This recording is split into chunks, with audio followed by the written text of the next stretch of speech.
the restriction. They went far back, and I remember going to Sachin, and I think one wacky Guinness bowler ball that flew over Sachin head, flew over the wicketkeeper head. And I looked back at his next ball and I saw he's way gone back to his normal run. And so I went up to Sachin and I said to Sachin, what's going on? Why is the rules changed? And I felt that I won a lot of wars on the cricket field, staring an opposition in the eye and knowing that they're defeated. Did you ever expect that one of your records, your batting records, would get broken by Jasprit Bumrah, the batter? All the things which I was surprised, but I think was it Stuart Broad? I'm not sure who the bowler was. He seems to like producing records. He has this Yuvraj Singh again, who hit him for 6 sixes. I think first of all, we got to get you guys to stop saying that we are great side. I think we've got a lot of talent in the West Indies. That is something that we were always capable of doing, producing the talent. I would say, sometimes I feel that we are very good at taking amazing talent and making it ordinary, and the rest of the world is capable of making ordinary talent brilliant, and I feel that we need to change that around. Hello everyone and welcome to the channel. Very exciting news. I'm in Canada right now covering the GT20. If you're not sure what the GT20 is, the Global T20 League, which is the premier cricket league in Canada. Now here's the thing. There's some cricketers who I really deeply admire, right? Like Sachin Tendulkar, Brian Lara, Wasim Akram, etc., etc.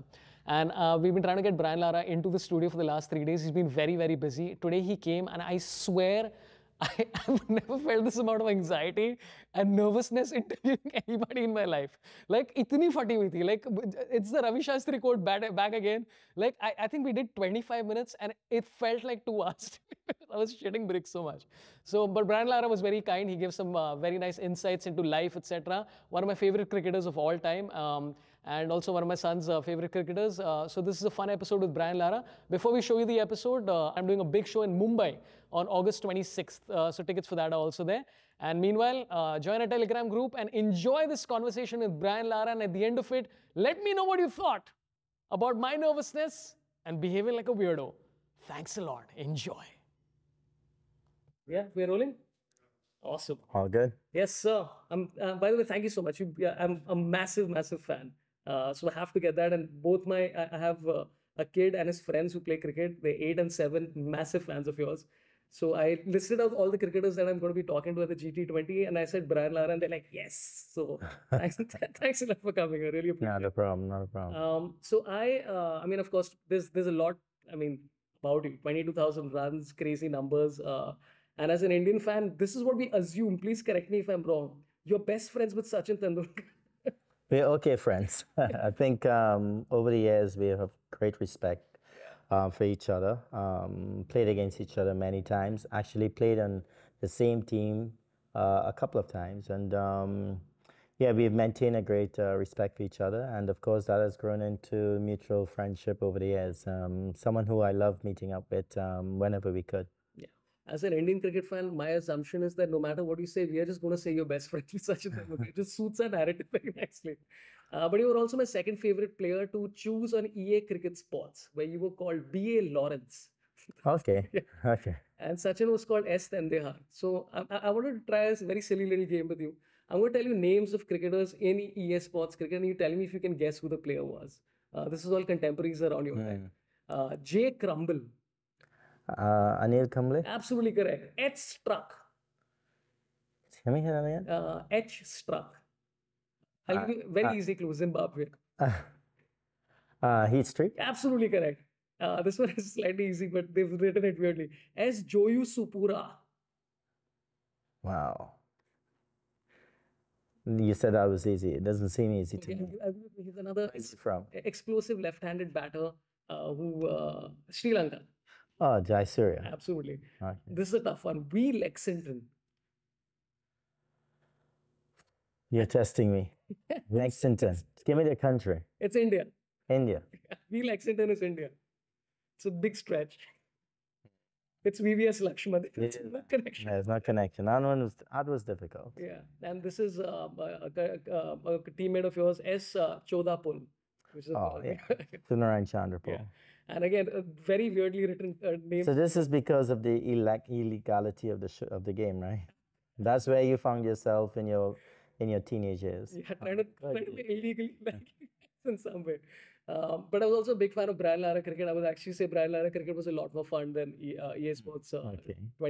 2007. Have you ever played the game? And I just love to know something about that game because, I mean, aside from all the joy that you provided with the bat and on the field, I used to really enjoy that game as well. Well, of course, I was contacted to sort of brand this game by Codemasters, and my only interaction with the game is that they will always bring a youngster, some guy who's like, 12, 14 years old, and of course, me being in my 20s, and he would just destroy me at my game. So the only opportunity I had is when they were promoting the launch of a new game or the initial launch of the first one. And as I said, I was taking a part most of the times. But it seems like a fun game. A lot of people still talk about it. And, at one point in time, it was the top game in the world or maybe in Europe. I'm not sure. But yeah, those were fun times to be able to be a part of such a innovative project. Absolutely. Now, Brian, you of course, I mean, one of the most legendary cricketers of all time. And by the way, I'm very overexcited right now, so I'm trying to contain myself. You're so excited that you haven't even given me your name, right? On your Oh, own podcast. That's good. Well, keep it up. I might have guessed it at some point. hi, I'm Saurabh. Saurabh. Okay. And Pant like Rishabh, but Okay. yeah, Okay. Rishabh, who's been called the wicket-keeping Brian Lara, by the way, Okay. by a And couple of people. hopefully he's recovering and in good shape coming up for India. Yeah, absolutely. I mean, it's one of the sad parts of the whole thing. I would love to ask you the question about trying to put yourself in the current generation. If a young Brian Lara, at, say about 23, 24, was plying his trade as a cricketer, what do you think you would be doing, and what advice do you have to somebody else who's young and plying the trade across the world? Well, I suppose it might be dependent on the impact that my parents would have had on me because a present day cricketer would be growing up in a household where his parents might have had a lot of respect and passion for Test cricket. But as you look around now, the youngster wants to play T20, they want to play the fast version of the game. Um, you know, Talking from a point of view of a 23-year-old Brian, but also a 54-year-old Brian, is the fact that I still believe that Test cricket is the true test of your character, true test of your ability to play the game. And if I was 23, I still feel I'll have that hunger to play for my country and to represent them on that stage. And you see that in a youngster from India, Australia, England, where the passion to play for their country and the passion to play Test cricket is still there. Even though, everyone knows that, if you want to be remunerated properly, you got to be playing, T20, you got to be playing franchise cricket, which is great. But, sort of background that I grew up in, six brothers, four sisters, we had our own cricket team. Yeah. I still feel that, I'd love to play all forms of the game. I think that was the only time in your career I think that you were a tail ender because they used to make you bat at 10. Yeah. Yeah, I was the 10th child, so I had to bat in my position for a while. So some of my sisters batted before me, but I quickly crawled up the order, so gained some respect in the order.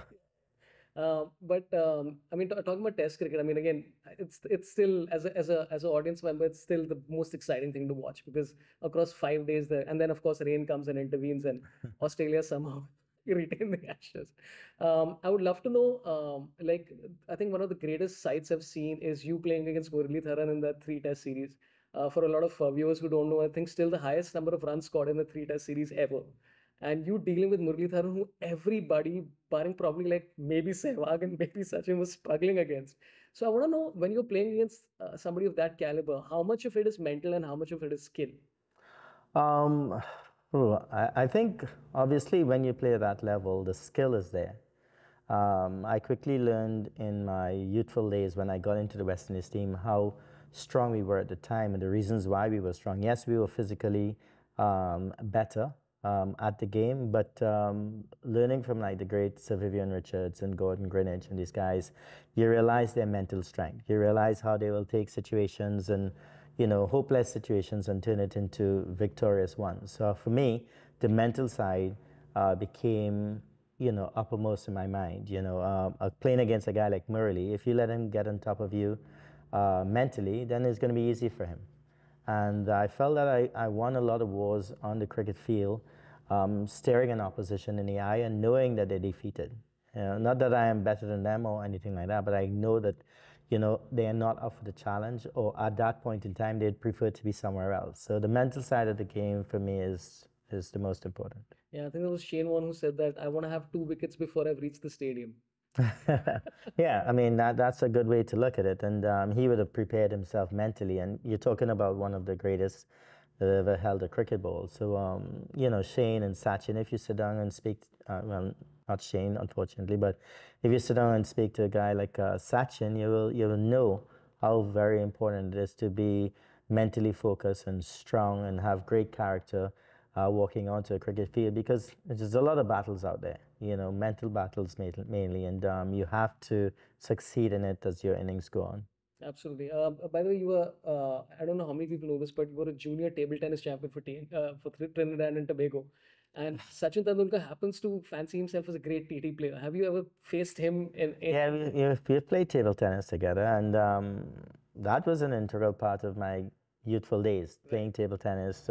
We in the Caribbean play sports very seasonal. You have your seasons for sport. You play cricket in dry season, football in the wet season, tennis whenever you could.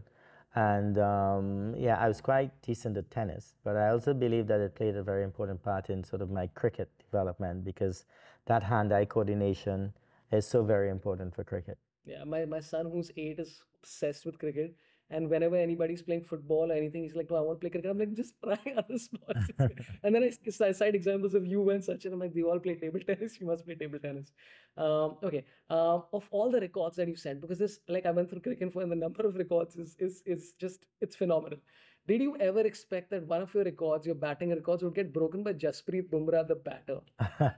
All the things which I was surprised, but you know, I think was it Stuart Broad? I'm not sure who the bowler was. He seems to like producing records. He has his Yuvraj Singh again, who hit him for 6 sixes. But records are made to be broken. Maybe not by Jasprit with the bat, but it happened. I think it might have been a 7 or 8 ball over, but yeah, it was good to at least hold that record for a little bit.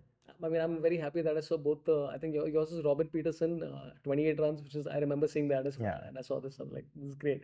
Okay, let's come to, of course, the GT20, which is what we're here for. You're the brand ambassador of GT20. What does that involve, being a brand ambassador of this league, which has led to quite a few international careers? Like Sherfin Rutherford is one, Rasi van der Dusen. There's a lot of others, the Canadian team, etc. So, what is your role, and what do you tell cricketers who are playing in this league, that this is going to be the step up, or how do you tell them to approach the game? Well, first of all, there's a little bit of a love affair with cricket in Canada. I played a couple games here. I think it's now called the Rogers Centre. It was called the Sky Dome.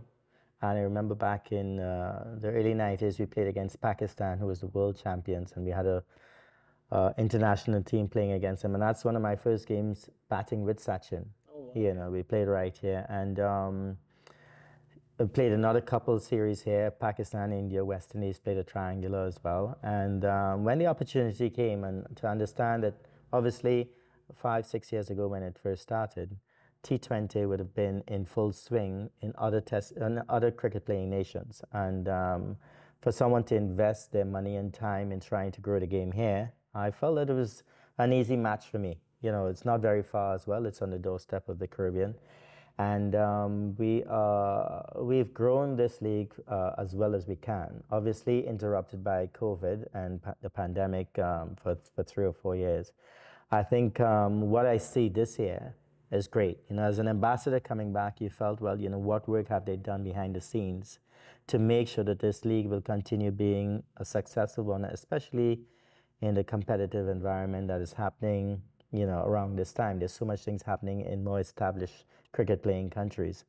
What you have with the GT20 is you've got a lot of cricketers coming in, international cricketers coming in to ply their trade, yes.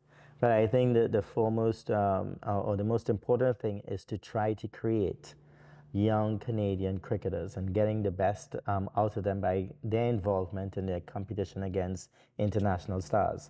You don't want to just have a league. You want to have, coming out of the league, Canadian cricket getting stronger and stronger. And I think that is the sort of mission by the management, the owners of this league, And I think it falls right in line with how I see my involvement to grow the game. Absolutely, and so some great. By the way, this is part of the them trying to grow the. Like I'm basically the thing that's going to pop up after they run out of highlights. Let's put this podcast on. I remember that match between you and Sachin.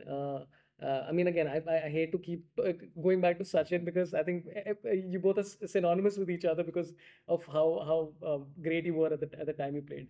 But do you remember how much you both scored? Where here? And yeah, in Canada when you partnered together.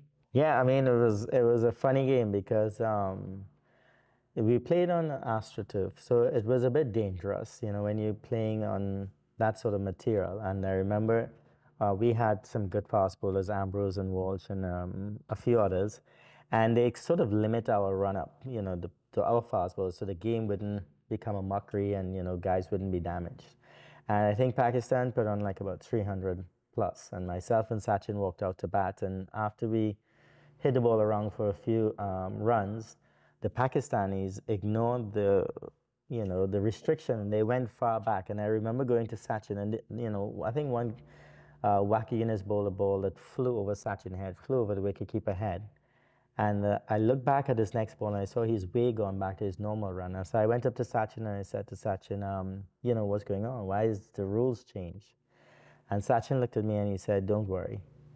And the next ball was short, and I promise you it was like about 50 rows back in the sky dome, right? And we went on and we scored like about 200 and something without losing wickets. I got 100.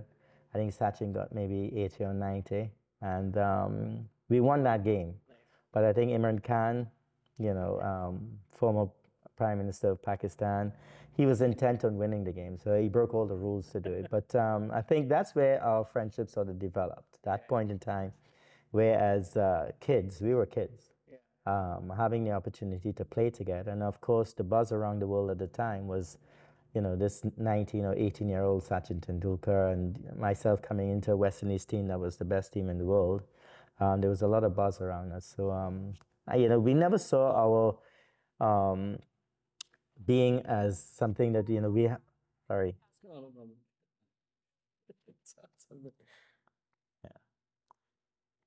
Yeah. I know we can start. Go ahead. Yeah, absolutely. Please. I never saw us, as being competing against each other. I think we sort of smiled at all the comments that were being made. And whenever we had an opportunity to compete, we did that fiercely. But we also had that great friendship off the field. Absolutely. It's one of the most glorious things. Now, I want to talk about West Indies cricket because I think some journalists pointed this out where the rules of Test cricket were changed just because West Indies was so dominant and so fierce, like with one bouncer per over and all the rest of that stuff. And now there's a bit of struggle with West Indies cricket. So if there's one thing that you would say, I mean, I don't know if there's one thing. I'm sure there's way more than one thing. What do you think is required for West Indies cricket to? And I'm sure it'll happen because you never know. In how competitive things are, they could just win the T20 World Cup. You just never know when it comes around because it's a great side. So, what do you think needs from an outside POV? What do you think is happening in West Indies cricket, and what do you think going forward? Something. I think first of all we got to get you guys to stop saying that we are great side. I think we've got a lot of talent in the West Indies. That is something that we were always capable of doing, producing the talent. I would say in the 70s and 80s, talent and fitness were the two most important things to get across the line or to be victorious. Now with technology and the fact that a lot of people are learning the game and understanding how to play the game, and you got your analyst who's producing stats after stats on different players. There's a lot more, and I'd love to see West Indies cricket sort of venture. I know they are, but not in the way that the rest of the world is doing. We've got to move away from the fact that let's just look for the talented individual. We've got to apply that talent, nurture that talent to produce, cricketers that can compete with what's happening around the world today. And you look like a guy, Nicholas Puran, and you think that there's not much people at his age that could do what he does when he's in the best of form. But this inconsistency would let you know that there's opportunities to make sure that he fails, and a lot of teams and a lot of opposition work on those things more than they did 30, 40 years ago. So I'd like to see West Indies Cricket Board sort of pay more attention to nurturing the talent, getting the discipline in, getting whatever is needed, and and maybe focus a lot more on teenage cricket. You know, try to get these youngsters well oiled coming into international cricket, and just forget the fact that, oh, he's very talented. You know, we've got to forget that, and we've got to apply a lot more. You know, I've said it in the past. I think sometimes I feel that we are very good at taking um, amazing talent and making it ordinary, and the rest of the world is capable of making ordinary talent brilliant. And I feel that we need to change that around. Absolutely. I mean, we are looking forward to West Indies cricket being explosive. I got last two questions for you. One question is from my son. He always outsources questions to me, and his question is a very simple one. Where he said, "How tired were you after scoring 400? Did you sleep?" I was very tired. I remember getting into an ice bath after that was the third day's play, so I batted from day one to day three.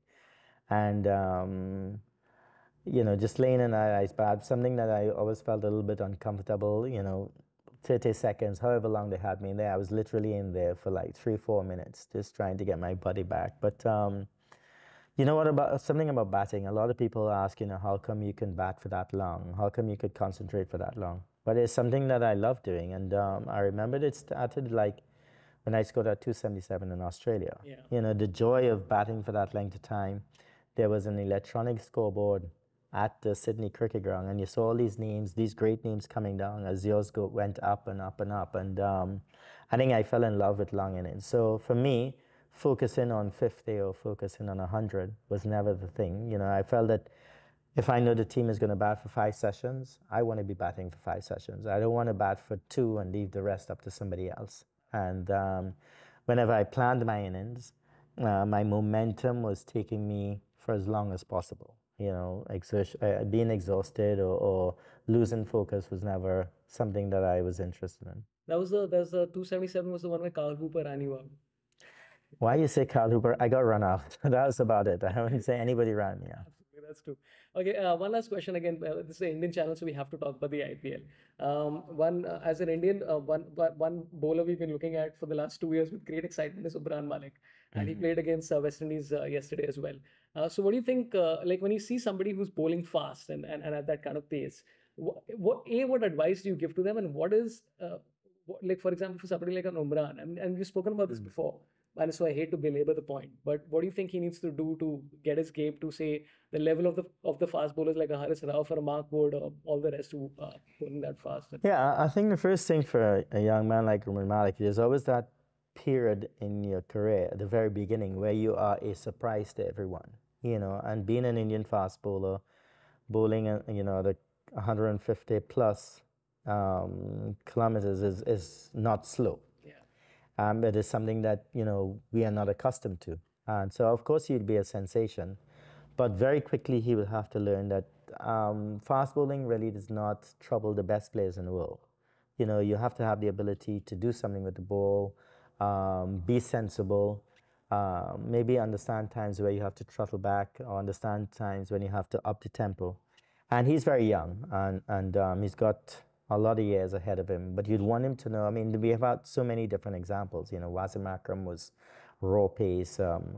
Malcolm Marshall, the late Malcolm Marshall, when he was alive, he was, you know, destructive pace. Michael Holding, but they all knew that, you know, at some point in time they had to come with a lot more tricks than just being able to bowl fast. And I think he would learn simply because he lives in India. Yeah. And the pitches are not conducive to fast bowling all the time. So he would have to understand that, you know, if you learn a few tricks, and I had him at SRH. Yeah. And with Dale Stein, I think that he had someone there that can really get him through. So if he works with Dale, I think he could definitely be one of the best India could produce. Brian, when you retired from ODI cricket, there was that momentous, lovely line which you said at the end, which is that did I entertain? And as just an audience member, oh my God, it was so entertaining watching you play. So thanks a lot for all the memories. Thanks a lot for your time. I really, really appreciate it. You took time out from a very, very busy schedule at the GT20. There's so much to do here and there. So thank you so much for your time. Really, really appreciate it. And Shout out also to my son and his friend Amar, who are big fans, and they just said to mention to you 5 times that they're fans of yours. So, yeah. Amar is your son's name. Yeah, Amar, my son's friend's name is Amar. My son's name is Vikramaditya. Vikram and you're Saurabh. I'm Saurabh. Yes. Good, good. I'm glad we established that. Thank you for having me. Thank you so much, man. Really Thank you. appreciate it. Thanks a lot for your time. Thank you. Superb. Thank you. Thank you. Any Yeah. all good? Yeah, No all good. complaints. Yeah, super. So much, man. I'm Not a sorry. problem. I'm very nervous and No, thanks it's for all being good. so kind. All good. Yeah. Can't be nervous with an outfit like that. Yeah, that's why I want this just to dissipate some of the anxiety. How's it been, Colin, after the retirement? What changes for you after you announced your retirement? Just no cricket for New Zealand, I suppose.